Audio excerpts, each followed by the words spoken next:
Grazie, grazie, grazie, dai, forza Ferrari! Ferrari's back. Hey guys, Dre back at it once again with a brand new video for you, and welcome back to Dre TV. And in this episode, we're going to be talking about the Chinese Grand Prix that happened last morning. I was going to say last night, but it was actually last morning, technically speaking. And it was an interesting race, but not for the reasons of the actual race itself. It was more a politics fest. The race itself was actually rather boring. It was like Australia in that sense. It was a race where we didn't really get a tactical fight. Mercs were clearly the faster car this weekend, and essentially what made it interesting was that Hamilton almost brought Vettel into play during that Grand Prix, and I'll talk more about that in a bit. And a lot of it was more down to the political side of the sport and the back and forth nature where that's concerned. But I'll cover that a little bit in more detail as we go on. So, the big story was, okay, Lewis Hamilton got his win. So, yeah, Hamilton's 35th career win, his second of the season so far. He's now 3-0 against Rosberg this season, head-to-head. No surprises there, really. What was interesting about it was during the second stint of the race. It was a race where Hamilton was only really keeping pace with Rosberg and matching him, maybe a 1.6, 1.7 second kind of advantage. Hamilton was not showing his true pace. He was actually managing the tyres and managing the fuel and whatnot during that second stint. And Nico Rosberg was behind him, and Rosberg was again trying to do the same and not wreck his tyres. And what many people didn't realise was that by Hamilton holding his cards close to his chest, he'd automatically brought Vettel into play, who was only a couple of seconds behind Rosberg himself. How you can tell this is because in the final stint of the race, Ferrari completely faded when they were both on the medium tyre. Now, basically, Rosberg was complaining on the radio that because of Hamilton's lack of pace and because of the dirty air effect you get from following another car, if Rosberg had turned up the wick and tried to pass him, he'd have ruined his own tyres in the process. In my opinion, a perfectly valid point to make. Mostly because many people forget to realise the dirty air effect in Formula 1, and that just staying within the range of another car hurts, one, your tyre wear, and it hurts your rhythm because of the turbulent air effect.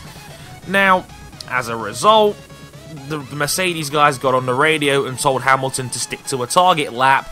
At least that way Rosberg wouldn't try to wreck his own race by just getting close to Hamilton but not being able to pass him. So, of course, as a result of this, a lot of the fans reacted angrily to this and basically calling Rosberg a petulant child, saying he moaned, saying he was salty. Even I did. And to a degree. And I've kind of gone back and forth on this one, but people, I think, seem to fail to contemplate that, you know, Rosberg was in it for himself rather than the team, and that's kind of what drivers do. It's always weird how people react to situations like this, because look at it this way. Look at Vettel at Multi-21 a couple of years ago now, and how fans condemned him for that one, for breaking team orders. Even though most fans hate the concept of team orders, they hated the guy for breaking them anyway. In this situation, Rosberg was behind Hamilton, and Rosberg had, in my opinion, quite a legitimate complaint, as he explained in this video blog he put on his Twitter page. At Hamilton HU, you say that I was crying. Okay, I respect your opinion, and I'll keep it in mind, and I'll try to show respect when it's due, of course, going forward. And to the second part, why didn't I attack Lewis? I also understand why you're asking that, and it may be not so easy to understand from outside, that's clear. But the reason is, I did try to attack him in the first stint, and it just didn't work. All I did was destroy my tires. So in the second stint, there was no point to try and do that again, because this time there was Vettel right behind, and it would have really risked my second place if I would have tried that, because I just would have destroyed the tires completely again, and Vettel could have had a really good shot at overtaking me. And my only chance to win the race anyways, or to fight Lewis, or to try and overtake him, would have come at the end of the race, and so that's what I was building up to. And despite that, fans pretty much threw him under the bus for that one. And to me, I've gone back and forth on this, but I feel like Rosberg did have a valid complaint. I think the problem was because he came in second and because he was beaten by Hamilton, a lot of fans are going to point the finger at that, then again taking on the real issue here, which is that the turbulent air effect in modern day Formula 1 is too strong. That's the problem with it. You can't afford to be aggressive and chase a dude now because you'll ruin your own race in the process.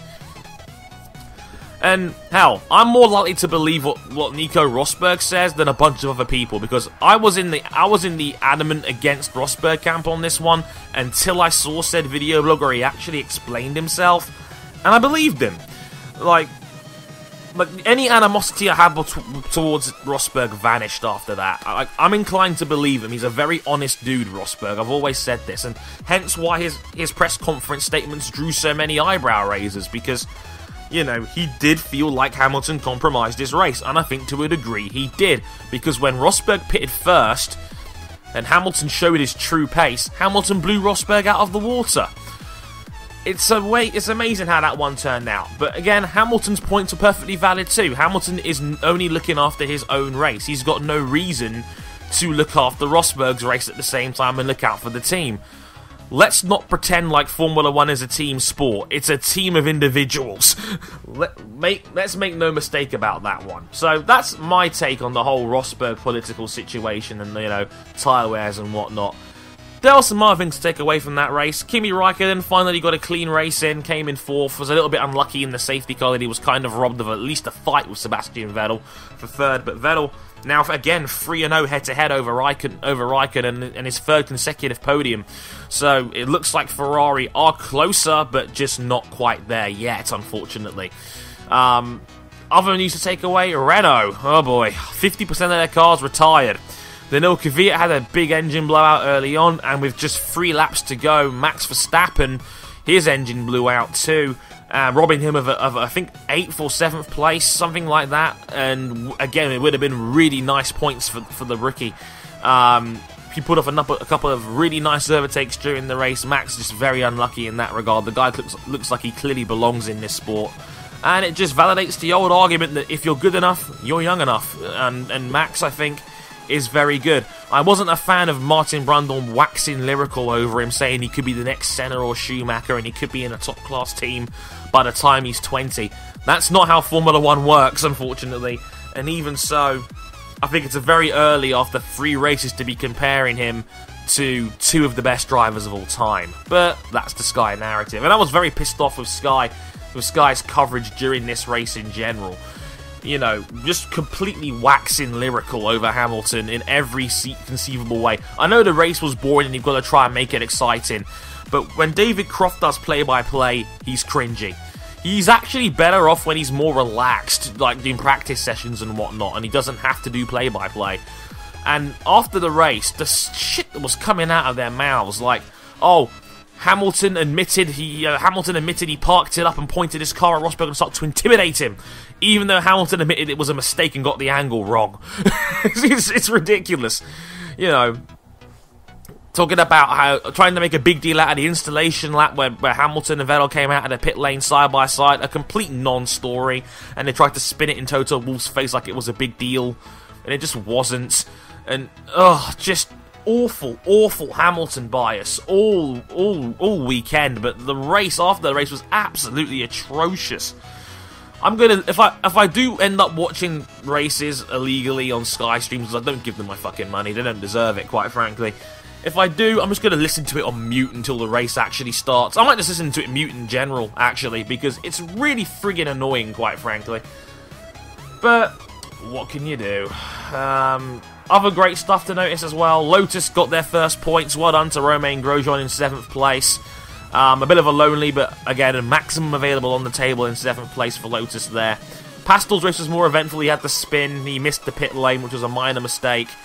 It did cost him some points. But then he was taken out of the race by Jenson Button. So, of course, Sky Sports give him a -1 out of 10 rating for his race review. Well done, Sky. You're totally mongoloids. Williams were in 5th and 6th there. Massa beating Bottas, which was very surprising, but kind of cool that the old dog still got it.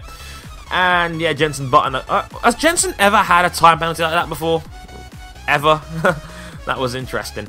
So Sauber's both in the points as well, coming in 8th and 10th. So good job there. They sandwiched Daniel Ricciardo in 9th, who just seems to be very, very fuming at the moment, given how Red Bull just aren't where they want to be.